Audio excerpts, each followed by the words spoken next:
ধন্যবাদ। আপনারা জানেন যে আগামী গত 2023 সালে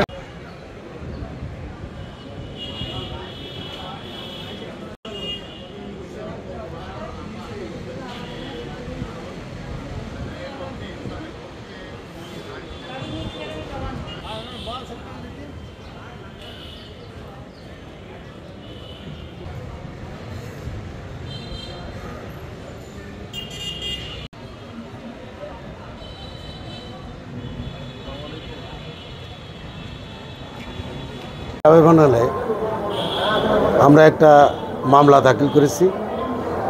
2023 সালের যে নির্বাচন হয়েছিল ফ্যাসিস্ট সরকারের অধীনে নির্বাচনের নামে একটা খেলা করেছিল। তারপরেও এই হাত পাকা ক্যান্ডিডেট জনাব মোহাম্মদ আব্দুল আওয়াল সাহেব উনি প্রতিদ্বন্দ্বিতা করেছিলেন হাত পাকার প্রতীক নিয়ে।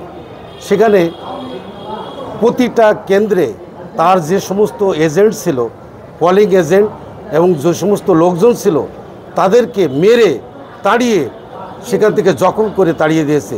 সেগুলো ভিডিও ফুটেজ আমাদের সংরক্ষণ আছে, সেগুলো আমরা আদালতে জমা দিয়েছি।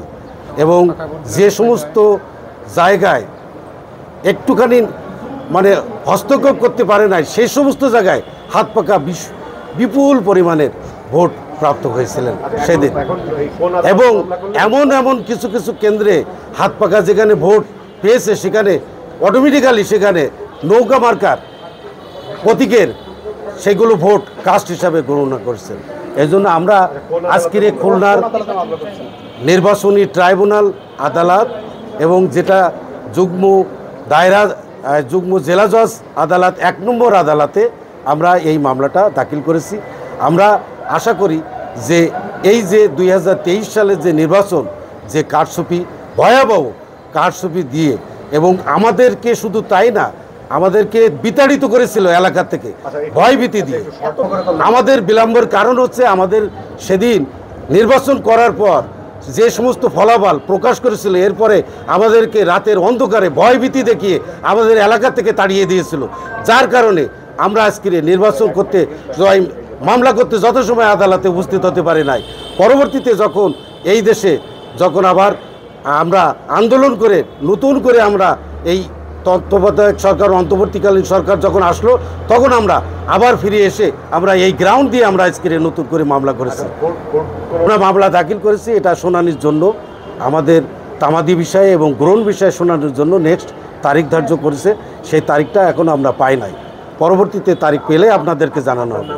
আমরা চাই যে আমরা এই মামলার মাধ্যমে আমরা ন্যায় বিচার আমাদের প্রতিষ্ঠা হবে, এবং আমরা আমাদের সেদিনকে যে আমাদের প্রতি যে অন্যায় অবিচার করে আমাদেরকে করেছিল, বিতাড়িত করেছিল এবং কারচুপি করেছিল, আমরা এখানে ন্যায় বিচার প্রতিষ্ঠা হবে আমাদের। এবং আমরা আশা করি আমরা আমাদের মেয়র যে নির্বাচন যে বিপুল পরিমাণে কারচুপি করেছিল সেটা প্রতিষ্ঠা করবে।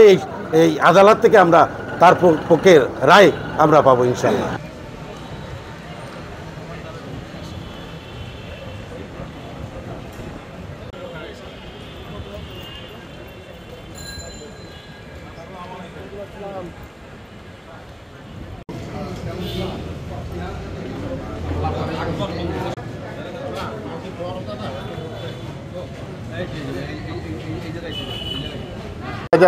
সালের 12ই জুন খুলনা সিটি কর্পোরেশন নির্বাচন হয়েছিল। খুলনা সিটি কর্পোরেশন নির্বাচনে ব্যাপক অনিয়ম, ভোট কারচুপি, পক্ষপাত তুষ্ট নির্বাচন হয়েছিল, প্রহসনের নির্বাচন হয়েছিল। এই নির্বাচনে ইসলামী আন্দোলন বাংলাদেশের পক্ষ থেকে খুলনায় মেয়র পদে প্রতিদ্বন্দ্বিতা করেছিলেন অধ্যক্ষ হাফেজ মাওলানা আব্দুল আওয়াল খলিফা পীর সাহেব চরমোনাই। তো আমরা সেই 2023 সালের যে কারচুপি এবং ভোট ডাকাতির যে নির্বাচন হয়েছিল, ওই নির্বাচনের ফলাফলকে চ্যালেঞ্জ করে আমাদের প্রার্থী, হাত পাকার প্রার্থী মাওলানা হাফেজ অধ্যক্ষ আব্দুল আওয়াল সাহেবকে বিজয়ী করার দাবি নিয়ে আজকে আমরা নির্বাচনী ট্রাইব্যুনালে মামলা দায়ের করেছি।